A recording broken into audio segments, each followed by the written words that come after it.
Die bonatuurlike woord verduidelik homself. 2 Tessalonika 2 vers 1 van 1 vers 2 Tessalonika 2 vers 1 tot 17. Ons is reeds, ons hanteer vanaand vanaf vers 11. Nou verstaan ons. En hy sê, en daarom sal Jahwe die Almagtige, dis die Here God, kyk my vingers, hulle die krag van die dwaling stuur. Wat doen hy? Hy stuur vir die godsdienstige mense die krag van die dwaling. Hoekom? Hulle wil dwaal. Hulle stel nie belang om tot die geopenbaarde woord te kom nie. Hulle soek redes om te argumenteer. Daarom sal Jahwe die Almagtige nou ook in die 21ste eeu 2026 hulle die krag, dis nie net die dwaling nie, die krag van die dwaling stuur. Soos ons nou reeds in 2026 met hierdie eindtyd leuns van president Donald Trump en al sy verblinde vennote sien en ervaar. Hy sê, hy stuur vir hulle die krag van die dwaling om die leuen te glo. Toe hulle die verbond sluit in September maand verlede jaar, Donald Trump en al sy vennote en ander, so sê ek, is onmoontlik, dit kan nie wees nie, verkeerde partye, soos wat ek gesê het met al die vorige verbonde wat gesluit was in die laaste 40 jaar. Nou sê vers 12, sodat hulle almal, want selfs president Donald Trump het gesê, this is the final covenant, according to Daniel 9:27, hy ken selfs die Bybel, sodat hulle, kyk my vingers, almal geoordeel kan word, wie die waarheid nie geglo het nie, as jy ook die internetleens van hierdie spookpredikers glo, en hulle volg gaan hy ook veroordeel word, maar behaag gehad het in die ongeregtigheid, wat sê die woord? Sodat hulle almal geoordeel kan word wie die waarheid nie geglo het nie, maar behaag gehad het in die ongeregtigheid, met ander woorde, die leuns, godsdienstige teologie, katholieke dwalinge, protestante verblinding, en dis waar ons by kom. So bly is, ek is nie 'n protestant of 'n charismaat of 'n katholiek nie. Ons is Jahwiste, wedergebore uit water en die Ruach HaKodesh deur die bad van wedergeboorte. Vers 13.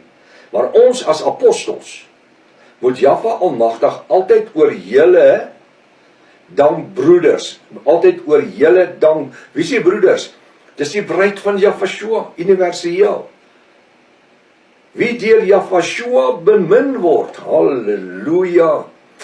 Kan u verstaan, hoekom kan die wêreld die goed nie sien nie? Hoekom wil hulle oë nie oop, nee, kan hulle oë nie oop gaan nie? Hulle wil dit nie oop hê nie, hoekom? Wel, dit affekteer hulle inkomste. Ek jou een ding sê, die goed wat ek hierso bedien, wanneer ons later by die grafieke kom, as die pastore en die predikante en die priesters hierdie grafieke Sondag in hulle kerke begin promoveer en dit bedien, dan maandag sit hulle almal sonder 'n jobie. Hoekom? Want dit is in teenstelling met wat hulle kerke glo. Wat 'n NAR, New Apostolic Reformation teologie, wat natuurlik als en als 'n Jesuïte teologie is, wat hulle moet promoveer, wat 'n Rooms-Katholieke dogmatiek is. Hoe maklik is dit? Hy sê maar in vers 13, maar ons as apostels moet Jahwe Almagtig, dis die Here God, altyd oor julle dank broeders, hy sê broeders, bruid, Jahwiste, wie deur Jahweshua bemin word. Hy het nie net ons lief nie, hy bemin 'n man en 'n vrou, en hy gaan dit in plain Afrikaans sê, wat die guts het om te staan vir die naam en saak van Jahwe, sy Vader, en vir sy koninkryk Jahweshua.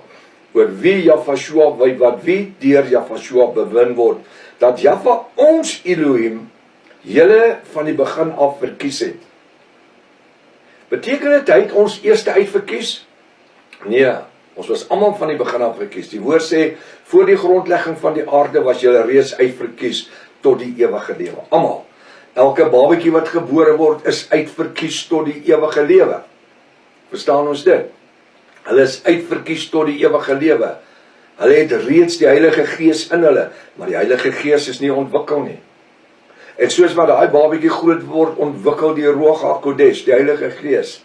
En wanneer hy groot word, daai ouetjie, dan verloor hy, wanneer hy begin sonde doen, dan verloor hy of sy hulle uitverkiesing, wat voor die grondlegging van die aarde was. Die beminding, waar hy sê, hy het hulle bemin, julle bemin, van die begin af, julle uitverkies het, tot saligheid en heiligmaking in die Ruach HaKodesh, en geloof in die waarheid. So dit gebeur vir hierdie goed wat hier staan, het te doen met iemand wat 'n intellek het, wat 'n lewende sielsdimens het. 'n Klein babietjie het dit nie. Verstaan ons dit? So wanneer hierdie kind groot word en hy doen sonde, dan vee hy sy naam uit die boek van die ewige lewe. Dit wat voor die grondlegging van die aarde reeds gebeur het. Julle is uitverkies tot die ewige lewe. Nou het Jahshua gekom, en deurdat hy aan die kruis dood gesterf het, het hy ons uitverkiesing kom herstel.